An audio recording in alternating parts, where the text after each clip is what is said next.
নমস্কার বন্ধুরা, আজ আমি আপনাদের সঙ্গে সকাল বিকেলের একটি ব্রেকফাস্ট রেসিপি শেয়ার করব।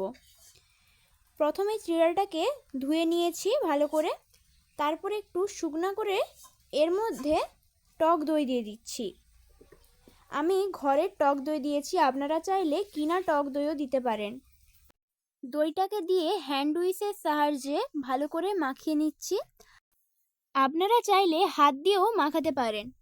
এবারে একটু সুজি নিয়ে নিচ্ছি, সুজিটা দিয়েও ভালো করে মাখিয়ে নিচ্ছি। ব্যাটারটা একটু বেশি টাইট হয়ে গিয়েছে, তার জন্য একটু জল দিয়ে দিচ্ছি। ব্যাটারটা বেশি ঘনত্বে করলে হবে না। এবারে একটু চিনি দিয়ে দিলাম, চিনিটা দিয়েও আবারও ভালো করে নাড়িয়ে নিচ্ছি। নাড়িয়ে নেওয়ার পর এর মধ্যে একটু নুন দিয়ে দেব। নুনটা দিয়ে হ্যান্ড উইচের সাহায্যে মিশিয়ে নিচ্ছি। আরও একটু জল দিয়ে দিলাম, কারণ ব্যাটারটা একটু বেশি ঘনত্বের হয়ে গেছে। এই দেখুন, ব্যাটারটা এইরকম ঘনত্বের করবেন। এবারে এর মধ্যে ক্যারি পাতা কুচি দিয়ে দিচ্ছি, তবে এটা একেবারেই অপশনাল, আপনারা চাইলে দিতেও পারেন আবার নাও দিতে পারেন। আমি ক্যারি পাতাটা একটু দিয়েছি। এই দেখুন, ব্যাটারটা তৈরি হয়ে গিয়েছে।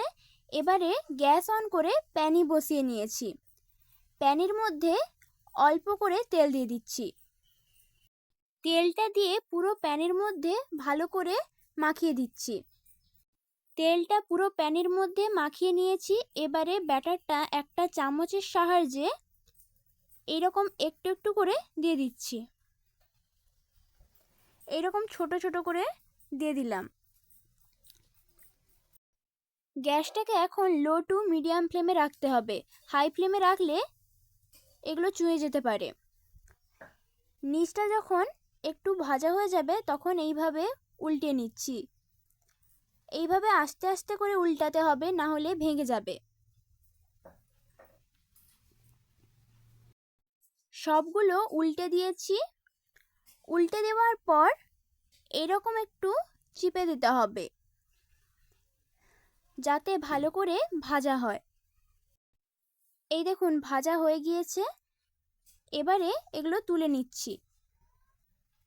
সবগুলো তুলে নেব। তারপরে ওই প্যানের মধ্যেই আবারও একটু তেল দিয়ে দিব। তারপর তেলটা পুরো প্যানের মধ্যে মাখিয়ে আগের মতনই আবার একটু চামচের সাহায্যে একটু একটু করে ব্যাটারটা দিয়ে দিতে হবে। এইভাবে আস্তে আস্তে করে দিচ্ছি। এই সময় গ্যাসটাকে লো টু মিডিয়াম ফ্লেমেই রাখতে হবে, না হলে নিচটা চুঁয়ে যেতে পারে।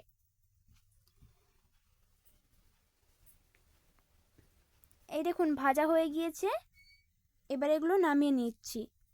চিড়ার ব্রেকফাস্ট রেসিপিটি তৈরি হয়ে গিয়েছে। এই রেসিপিটি যদি ভালো লেগে থাকে তাহলে লাইক এবং কমেন্ট করবেন, আর এরকম আরও নতুন নতুন ভিডিও পাওয়ার জন্য চ্যানেলটিকে সাবস্ক্রাইব করে রাখবেন।